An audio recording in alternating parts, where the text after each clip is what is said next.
30 days since Richard was forcibly removed from his barracks room after submitting requests to be transferred. After a long time, many months of being targeted and retaliated against, the abuse of power using UCMJ because he was a whistleblower. He was a whistleblower, and his unit was complicit in the crimes that he was reporting. And they were retaliating against him. It's as simple as that. It's an inside connection with the cartel, with this Mormon faction, with foreign and domestic enemies of the United States. I think that's really important. It reaches that level of foreign and domestic enemies of the United States because Richard was a federal whistleblower for President Trump's administration. He was their corroborating whistleblower reporting the crimes that were going on across the border, the criminal trafficking, and President Trump was the target for this criminal trafficking network. And here comes Richard and is a corroborating federal witness for the Trump administration's need for a secure border and policies that go against cocaine, go against having a country that is addicted to substances. And you see this, you have to have a healthy country in order to be a productive country. So let's make sure that I am on, that I can be heard, because this is so important what I'm going to say tonight. And thank you for sharing my my video that I put up earlier today. I don't do just Facebook live streams. I'm not saying I won't, but I don't do just Facebook live streams because Facebook takes down the live streams after a month now. And so I try to, when I do a live stream, I do a live stream to YouTube as well as to Facebook, as to other platforms, so that it is all a record of everything that that is going on in this case. And so that's why I pre-recorded the video earlier and just uploaded it. So please feel free to share it. Where God bless you if you share it, because it's so important. And I wish I would have went on and talked more about Richard, about it, the importance of Richard and what he was doing, and that he wanted to transfer and they wouldn't give him a transfer. He wanted to be deployed again. They wouldn't deploy him again. He wanted out of there because he was in danger. He feared for his life. And instead they tampered with paperwork. They leaked paperwork. They continued to retaliate against him. And they did not want him to leave because then he would be out of their jurisdiction. And I think it's very important for people to understand they wanted to keep him under their control, which they think they have, but they don't, they don't. And for many reasons, there was a lot of checks and balances in our government. And so they wanted to keep him there because they wanted to do counterintelligence, see who he told, what he told, what he knew. And then shortly after that, they took his life. They forcibly removed him from his barracks room, and they took his life because he knew too much, right? He knew too much. He was reporting too much, and he was telling too much, and they had to silence him. And he had absolutely wanted to be, a CID agent, an investigator. He was all about law enforcement, and of course, he was a distinguished honor graduate in basic training for number one in his basic training class, and his AIT class. He was number one and fastest runner in his unit, and guidon bearer, and um, which, and why do I say that? Because he was serious um, about his job and an aspiring soldier. He wanted to be a stellar soldier and an aspiring soldier, and that he loved life. He loved life, and he was building a future for his life. And so all the evidence shows that. And so the tampering is very evident when they tampered with his photograph for Interpol, um, giving a fake photograph uh, that was superimposed by the very prime suspect, Dallas Hart. Like it's just crazy to even think about it. But they used the very prime suspects, and who are they? The media. The media. El Paso Matters, Bob Moore, disgraced and discredited.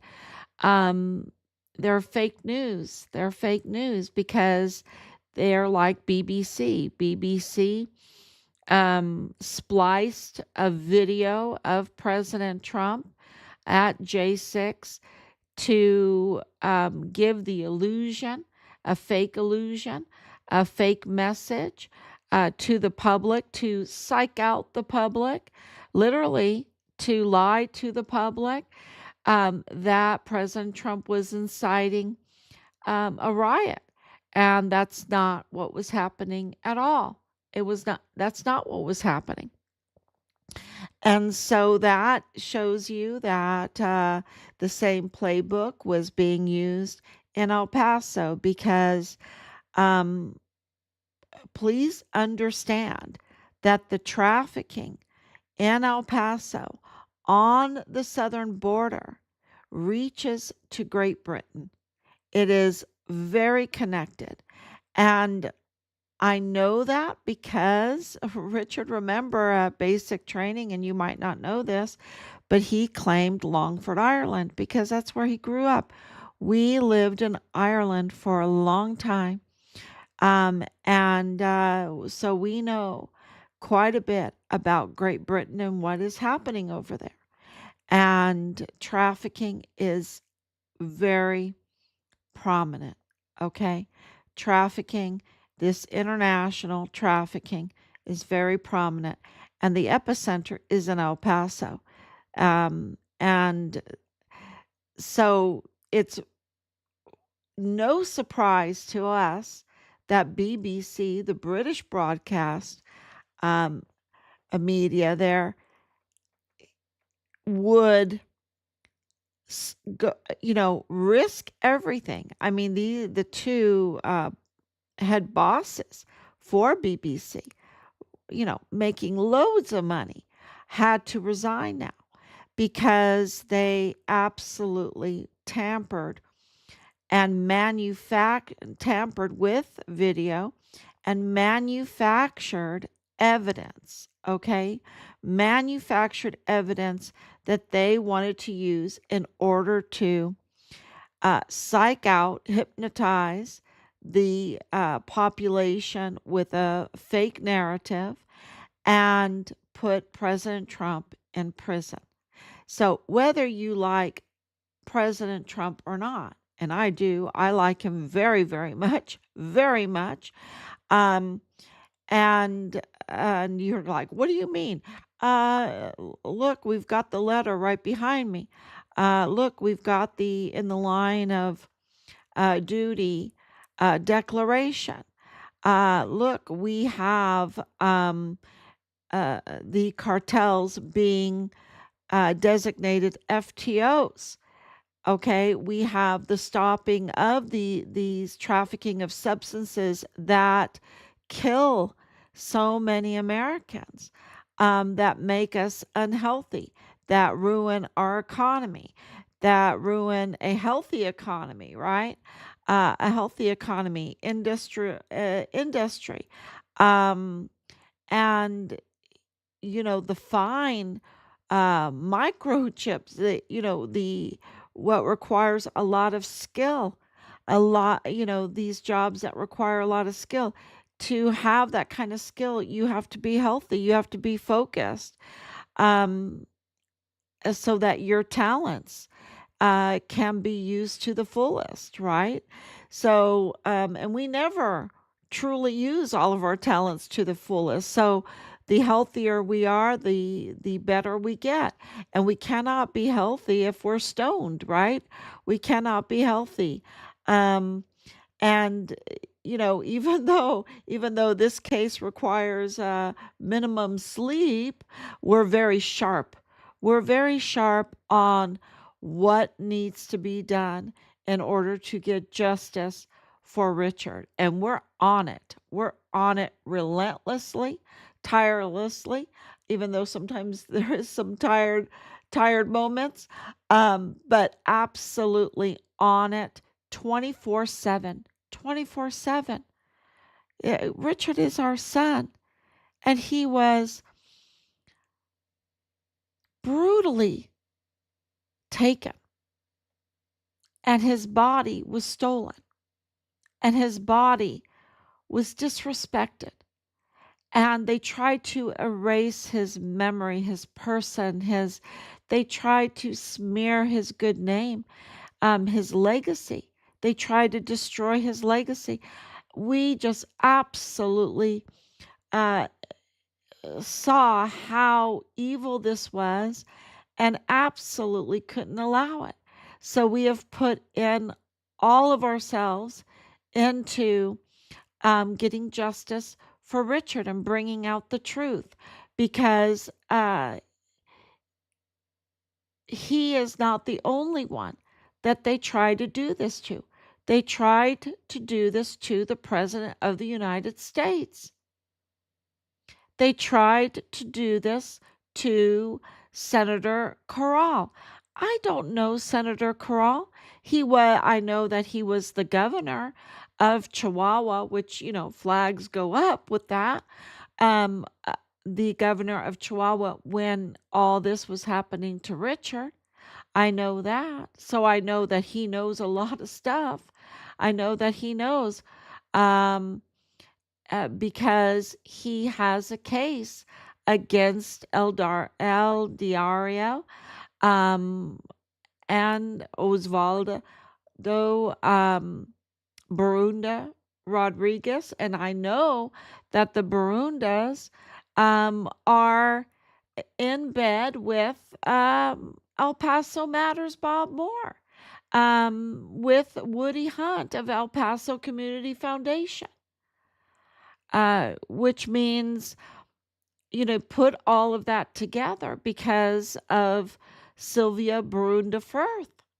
And Sylvia Brunda Firth has absolutely proven herself to be compromised and um, unethical and absolutely willing to do whatever it takes to interfere in the ongoing investigation of our son's case.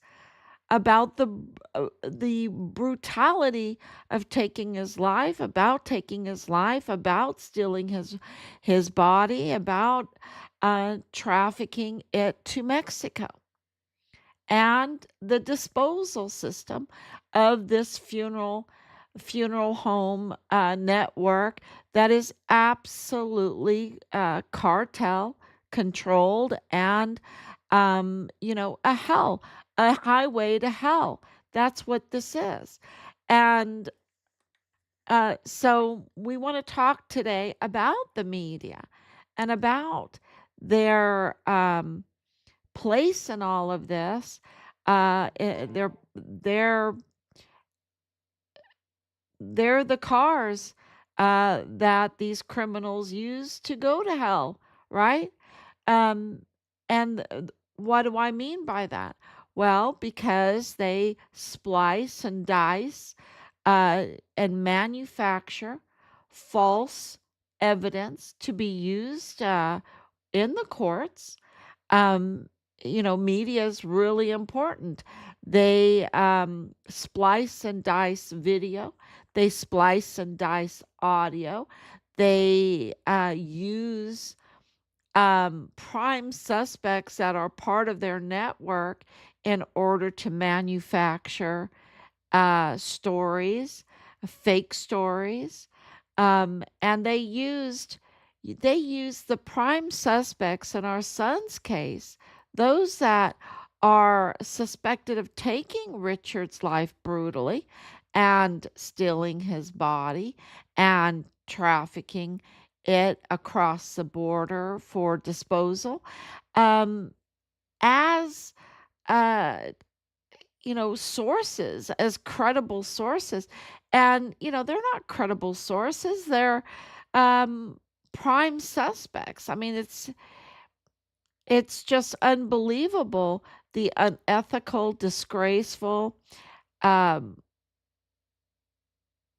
methods that El Paso Matters with Bob Moore that is controlled. Their parent company is El Paso Community Foundation, is Woody Hunt's El Paso Community Foundation.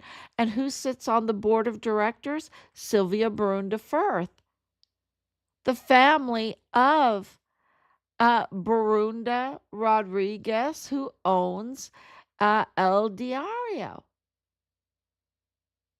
And, there is lots of connections there, lots of connections. And, it is no wonder when you know all those connections, and we will reveal them when the time is given a green light. Uh, but it is no wonder that those connections lead to El Diablo. El Diabla leads to the home of the owners of Del Carmen Funeral Home, right? Which was just raided. Which these connections lead to the crematorium Plenitude, owned by Rafael Arellano Curon. But the land that um, crematorium, that hell narco crematorium, with all the rotting bodies, rat infested, rotting bodies that, years and years old. These rotting bodies were years and years old. Um, this furnace wasn't used like they portrayed. And think about this, that land. Okay, I want to finish my sentence and then I'll tell you this breaking news. Um, but the land that was on is owned by Rosa Maria Caron Purchase. Um, eh, that's his mother, right? That's Rafael Arleon's Caron's mother. So, and then the manager has now lost his life in the custody of Carlos Manuel Salas, the prosecutor for the North Zone of Chihuahua. That stinks as witness tampering. So that the media is going to be paid to do this dirty work of manufacturing evidence against their political enemies or against whistleblowers by Governor Maru Campos and others that are part of this Pan Party, Sinaloa, El Chapatos cartel. Um, you know, that's no surprise. And when you look at how they have used that border, exploited that border to do all of this criminal trafficking and of organ harvesting, of illegal C-sections to rip babies out of these mothers and dispose of them at like places like Plenitude Crematorium, and then target homosexual couples for these babies to be adopted, right?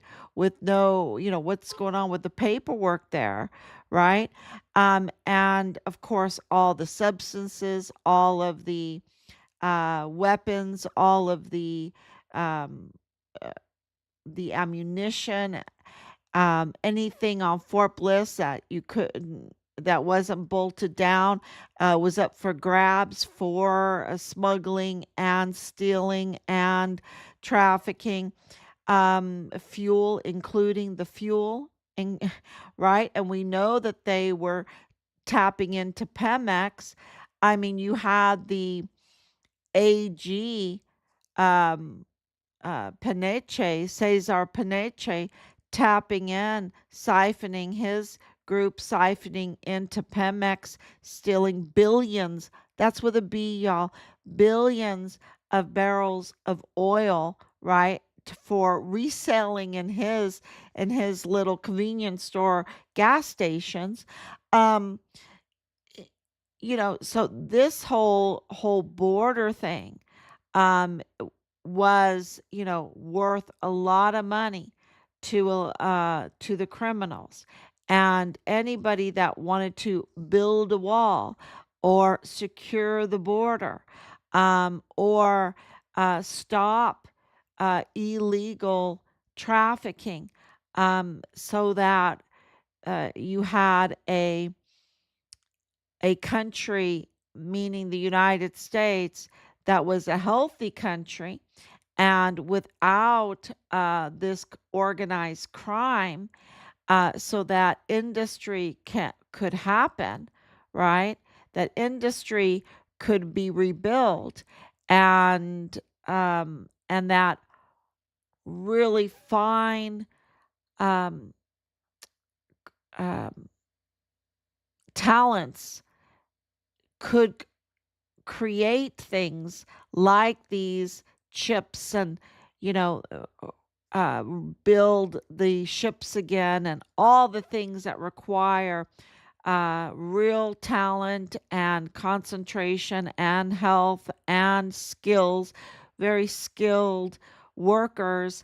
um, in order to have a country like that, uh, you can't have this organized crime that is polluting everything, right? Polluting the streets, polluting the mines, and that polluting the health and the polluting the mines is like El Paso Matters, Bob Moore, disgraced Bob Moore, and with the help of Sylvia Borunda Firth, she sits on the board of directors for the parent company of El Paso Matters, which is Woody Hunt's El Paso Community Foundation. And, you know, and Bob Moore, think about this. Bob Moore had the information. They knew who the Mayellas were. They knew who Patrick Crucius. He was now sentenced to life in prison, 90 times, I guess, uh, for the shooting of the Walmart mass shooting. They could not do a death penalty, they because they couldn't go to trial. They could never have a trial, because of the Mayella situation. You had the manager of the federal courthouse, uh, the manager of the very judge that was overseeing the Walmart mass shooting being the family of Patrick Crusius, and doing a quid pro quo with El Paso Matters to keep their names silent, to keep their names hidden from the public, right? And a false narrative put out there that Patrick Crusius just randomly picked El Paso. But Patrick Crusius didn't randomly pick El Paso because his brother married a Mayella. His brother works in El Paso. He's an accountant right now in El Paso, the last time I heard, for years now. And when El Paso Matters kept that from the public, that the courthouse manager daughter married Patrick Crusius's brother. When the courthouse manager's son was working in Walmart cybersecurity, was also being an intern working in the DA's office under Jaime Esparza, along with James Bonneau Montoya, when the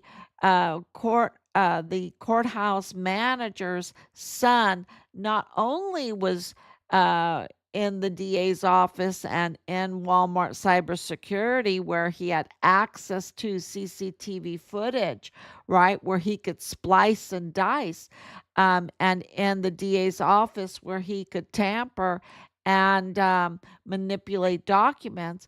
But he was also in the El Paso field office, the federal office, the FBI office, where he could also tamper there, under the great tamperer, which is Connell Witten, the assistant special agent there that we know is leaking and blocking information to interfere in the investigation of our son's case that is is a capital crime, right?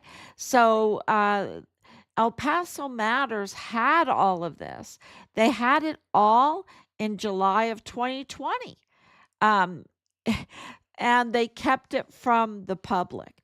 And I'm sure they had it before that, um, because of this connection with Woody Hunt to Paul Foster, to Alejandro de la Vega Foster, um, to uh, General John Kelly. This is, big players that have access to all of this intelligence. They knew what was going on in the Walmart mass shooting. They allowed a false narrative to be uh, put out there. Now you know why Ernest Christopher Grant was arrested, right? Why did yeah, that's a whole nother story, but now you know why, because he was putting out a false narrative. He was the media sweetheart. They took uh, someone that had an open warrant for his arrest that absolutely lied to the police about what happened in the Walmart, and they took him and turned him into a media sweetheart, over and over and over and over again, even meeting personally with Governor Greg Abbott on gun control. They used him for their political agenda against President Trump, speaking the most vile and vulgar lies about what happened in Walmart. And I know was bloody, right? It was, but what he was speaking was lies to hurt President Trump, to target President Trump. And these were lies, and the media was carrying them, right? Just like BBC with J6, Ernest Christopher Grant was a media sweetheart for the false allegations, the false narrative about what happened with the Walmart mass shooting that targeted President Trump's character, President Trump's policies for a secure border. And because they would do anything to keep that border open, okay? And they were willing to take major witnesses, key witnesses, prime witnesses in the Walmart mass shooting, witnesses that would know the character of Patrick Crusius, would know his health, being autistic, having severe mental health conditions since childhood. They would know his motives. They would know and have interest. Uh, an idea of where he would get the money for a gun, for bullets, for how he would plan this out, who paid for his car, who's paid for his car insurance.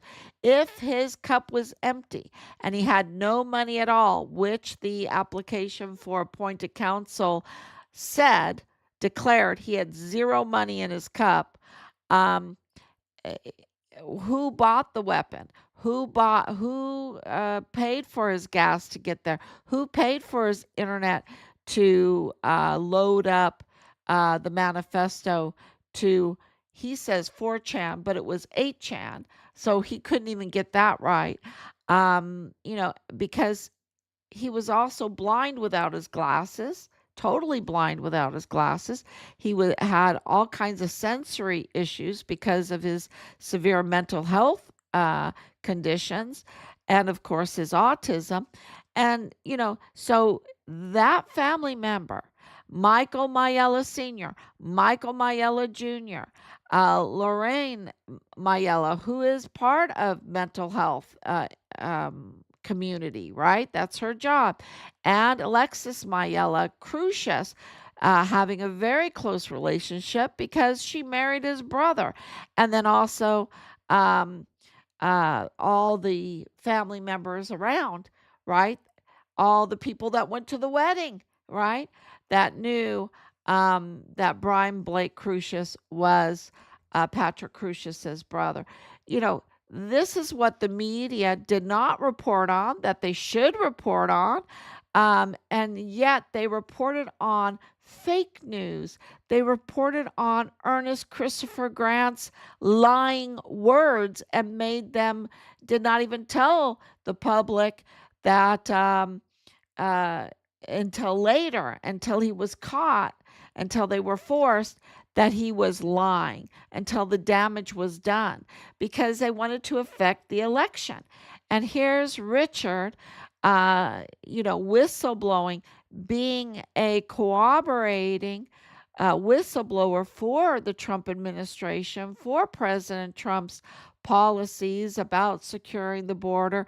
And he was documenting it because he was distinguished on a grudge. Richard went and at the age of 15 went and took the college math and German and clept out in one day of 12 college credits. Okay. He was totally focused and totally aspiring. And he documented what was going on. He told us it was so bad. It was so bad. And it is worse than what he even said. He documented it. He was in communication with Washington, D.C., and with IG and the CID and 911 calls and with Child Protective Services. He was in communication with all of them. And that's why today we have hundreds of I am Richard Halliday, right? I am Richard Halliday. Hundreds probably thousands of I am Richard Hallidays. This is how we have collected all of this evidence. The evidence that Javier Corral, and God bless you that you speak Spanish, because, being alerted to all of these Spanish speaking um, information is so important, because Javier Corral, Gerardo, he was the governor at the time. And him having this case, and listen to this, he has this case against Borunda Rodriguez, the owner of El Dario. And going going back to um, a little section that I wanted to say something, and I wanted to complete my sentence, because there's so much to tell you. Think about this.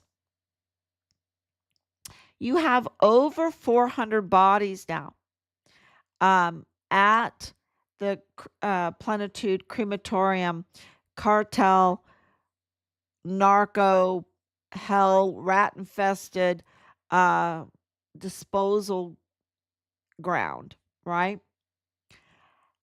That is absolutely connected to the most evil things you could even imagine.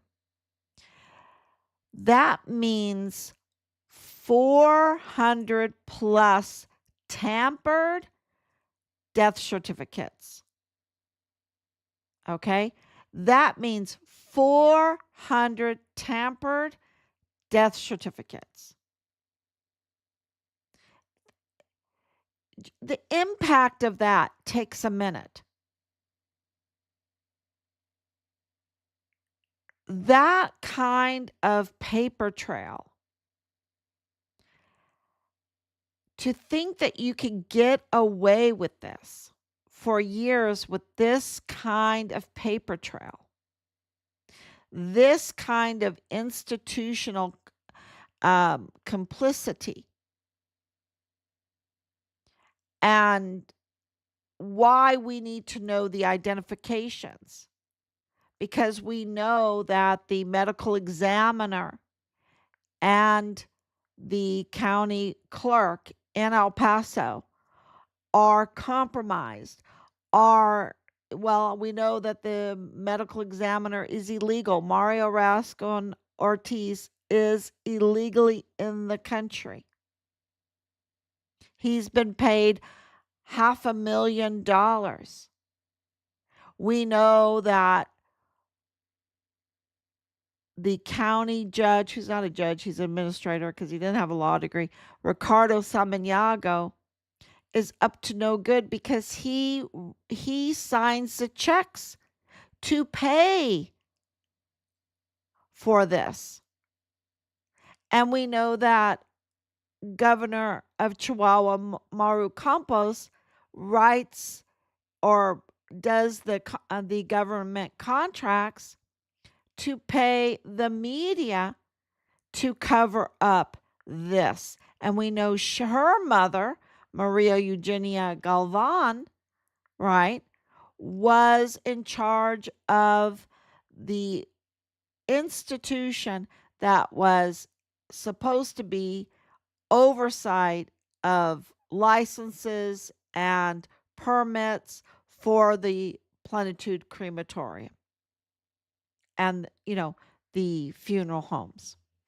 So, this is no coincidence at all that this is a network, that this is a cross-border network, and that's why these bodies need to be identified, because we know there is real possibility that our son's remains are there.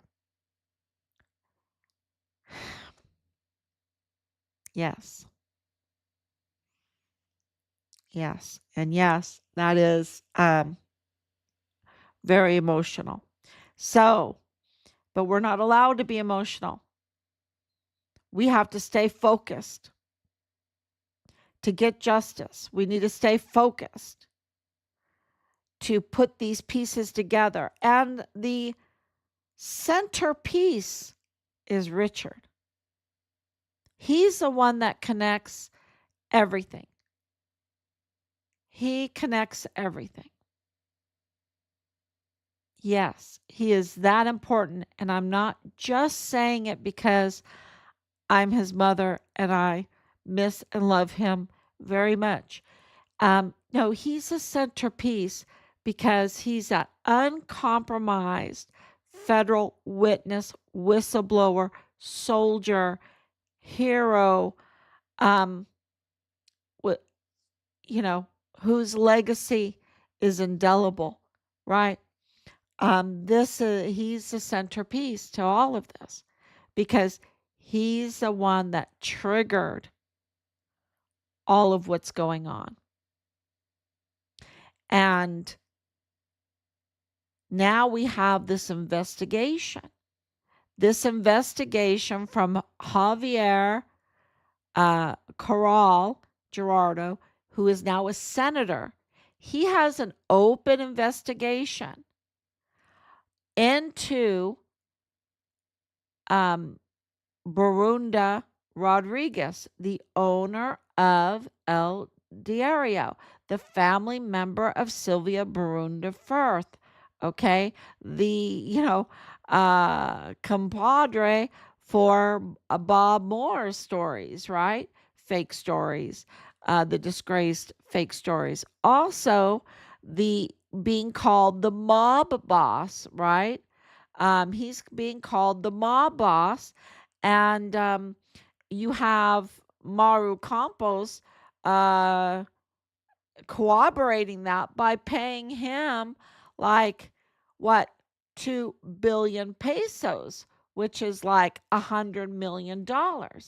You know, and if that's split up somewhere or whatever, but this is what is being reported. $100 million, what? To control the minds of the people, to bury stories like Plenitude Crematorium. So what's happening? Because Plenitude Crematorium has been operating with all kinds of problems, and Del Carmen Funeral Home operating with all kinds of problems for a long time. For a long time. So it's because there's a new sheriff in town, and that is President Trump. And now you know why in 2019 and 2020, they were doing, really starting 2016, they were doing everything they can with the Russia. And then they went into the Walmart mass shooting, tried to do a false narrative with that. And of course, then the BBC, the J6, right? They were doing everything they could to get him in prison. And also the attempts on his life. The attempts on his life. When you're uh, willing to give 2 billion pesos. You can tell I lived in Europe. 2 billion pesos to control, to pay the media to control the minds of the people and the cases, right? To bury cases or to promote manufactured case stories, then you know that the amount of money that is made on that border in criminal activity is enormous. It's out of control. And so now we have a new sheriff in town that is securing that border and has uh, accurately designated these criminals as FTOs, and also designated um, Antifa as FTOs, being part of that, being domestic and foreign enemies of the United States. Uh, Huge, huge. And Javier Corral has this open investigation because when he was the governor of Chihuahua before Maru Campos, he refused to pay Borunda Rodriguez of El Dario the money, right? The money. And so, of course, they weren't the best of friends. And so now he has a defamation lawsuit out with him. That's why in his ex post, he says, I'm going to meet you in court. You know, you keep manufacturing fake evidence to use in fake stories to target me, and I'm going to see you in court now. So he has this investigation and this case against Borunda Rodriguez. So now you see where they're after him, even to not be able to go over to Texas um, and have this case against him. So that is huge, a huge development in all of this, because it has given us an insight of Javier Corral as the governor during the time of Richard. And we know that Chihuahua is a narco state. We know that. And but we also know that the dynamics are much more complicated than just to give a blanket, because we know that the people that live there, because I went there like what 3 dozen times. I went over there, I had people crying on me. They're so sick and tired of this narco control, this cartel narco um, body disposal, you know, organ harvesting, baby C-sections, just using people as commodities, right? And disposing of them.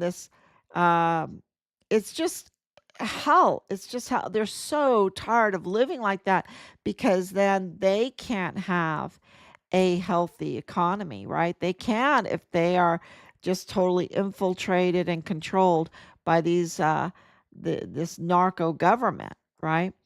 Um, so the dynamics to see this senator come and expose Borunda Rodriguez for what he is, a mob boss, a mafioso, right? A mafioso mob boss, is really clarifies and corroborates what we've been saying about Bob Moore, about Sylvia Brunderfirth, about Woody Hunt and Paul Foster and Alejandra de la Vega Foster, about General John Kelly. This corroborates what we've been saying about Maru Campos, about her mother, Maria Eugenia Galvan. And, this absolutely corroborates why this is not being, uh, why they're slowing down the process of giving us the identities of these bodies that were found at the Plenitude Crematorium, over 400 now. You have 1,000 families. It, it's so big. People, um, uh, are coming out everywhere now, realizing that they do have a voice, that they can demand justice, that they can demand the remains of their loved ones, that being given an urn full of dust or pulverized construction materials is not acceptable. They don't have to take it.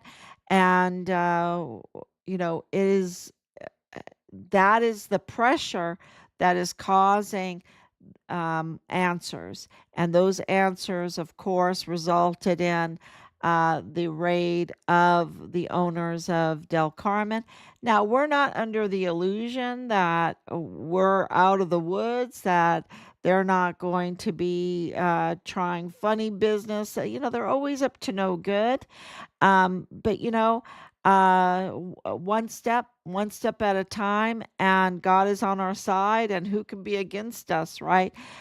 Because when truth is on your side, when courage is on your side, when we have hundreds of I am Richard Hallidays helping us, this is moving forward. And of course, uh, President Trump, who's a victim, really, and he doesn't act like a victim at all, because he is like this alpha male, right? This alpha male that is like, taking the bull by the horns, literally, taking the Baphomet by the horns, throwing it down and piercing it like um, Saint Michael the archangel piercing the dragon. That's how I see this. It's like Saint George, right? Saint George the dragon slayer. This is the Baphomet slayer here. But he was absolutely targeted, and now he's chief law enforcer, right? That's who he is. The chief law enforcer, the commander in chief. And he absolutely knows that he was targeted and that the epicenter is El Paso. And that he absolutely knows that Richard was his whistleblower. And that's why we have that beautiful a letter behind us. And that's not the only letter, and that's not the only communication. So it is really, um, you know, you just have to have faith. When people say, how do you do it? You just have to have faith.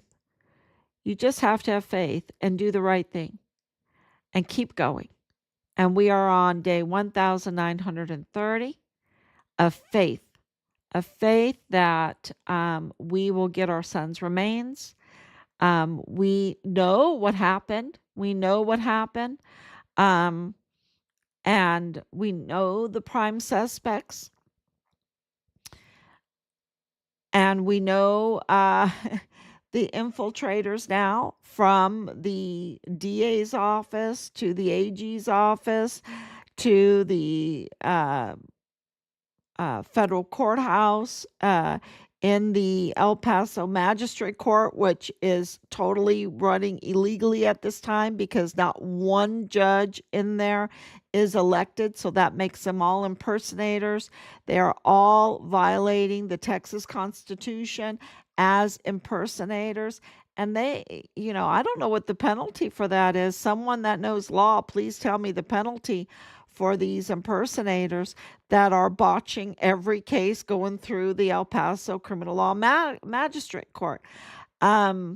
So we know now in the media, with El Paso Matters, who targeted Richard, who smeared Richard, worked against us every step of the way.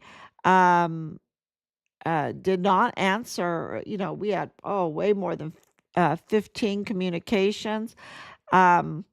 The only time he ever responded to us was in a live stream when I said way back when, before it was released, that Patrick Crucius, I really think he's autistic. I think he's autistic. He just acts autistic. And that was the only time Bob Moore came on and like, oh, don't say that. And of course, we know now it's official that he's autistic and has severe mental health conditions.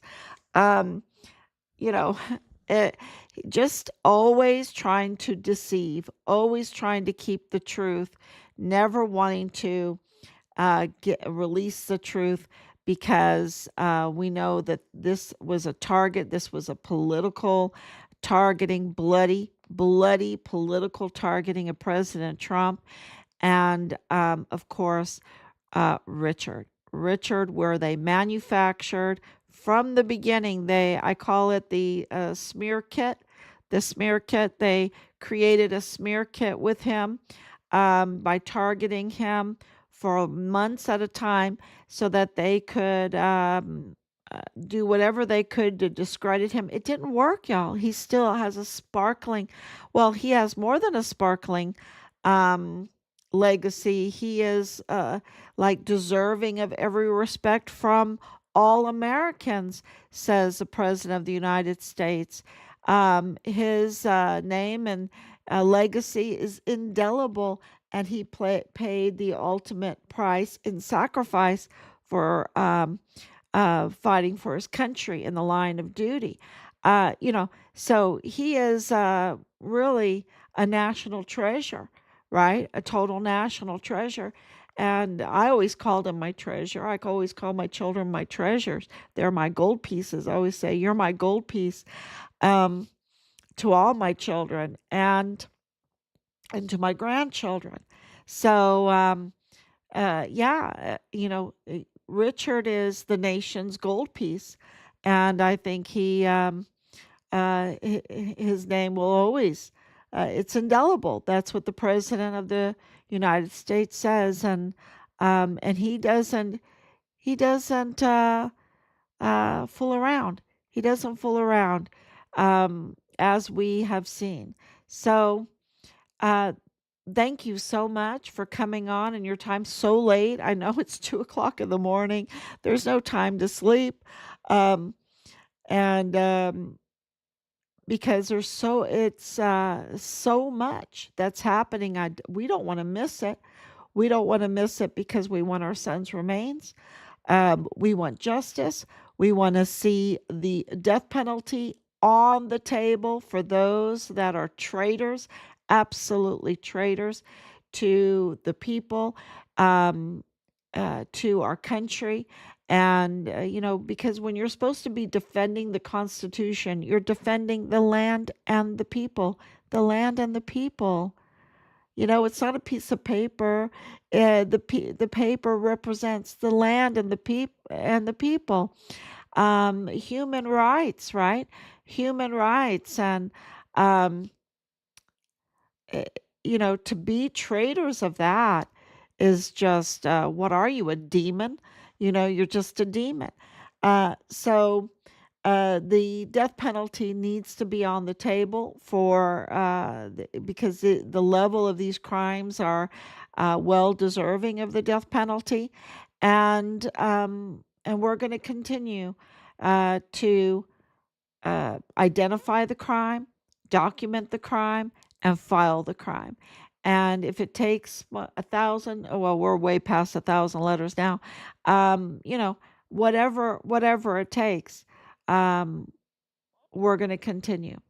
So, and the good news is that there's hundreds, with maybe there's thousands of us now that are doing it. So please identify the crime, document the crime, file the crime, share all of this.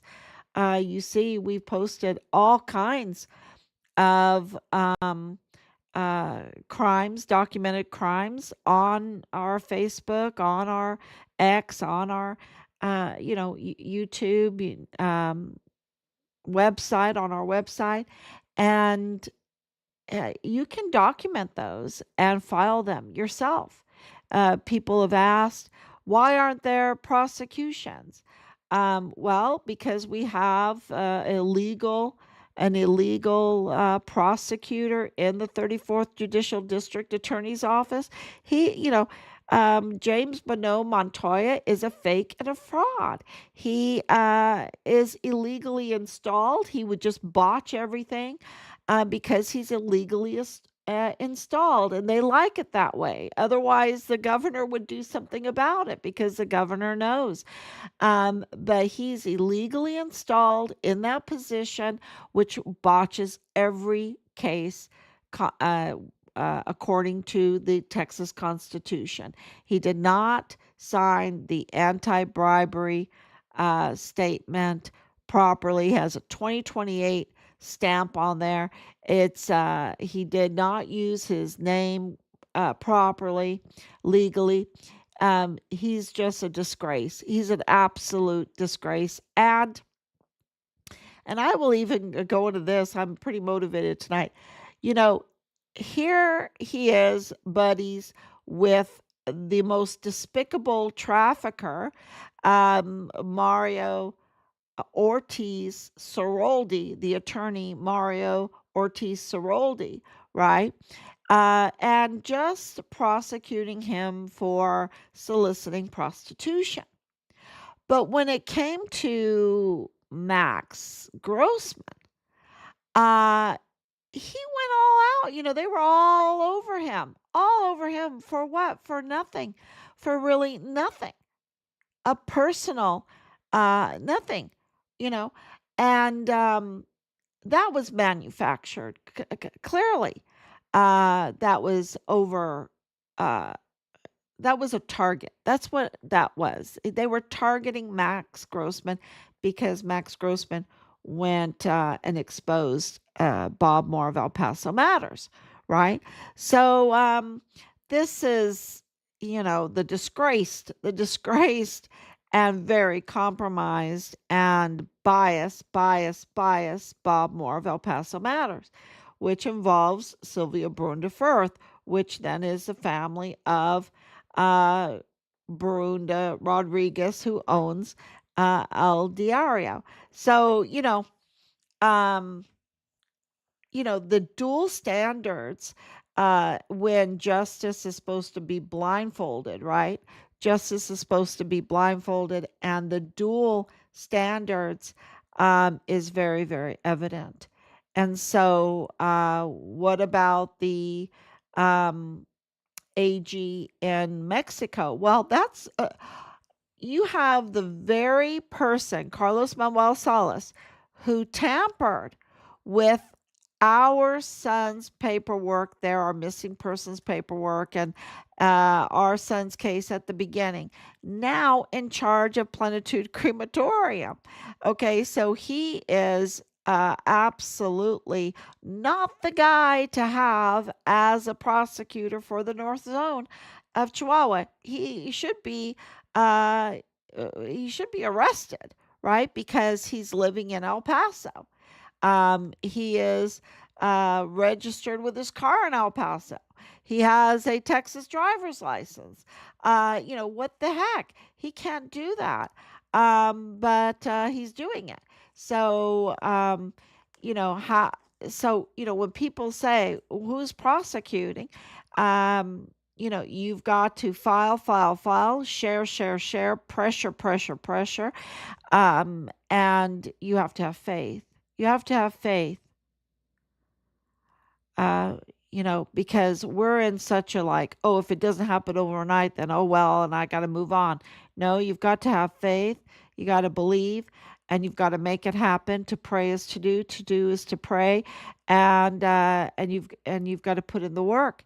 You've got to put in the work, and so this is for the Chihuahuan community, state of Chihuahua community. This is for uh, El Paso borderland, the borderplex, I should say, the whole borderplex area.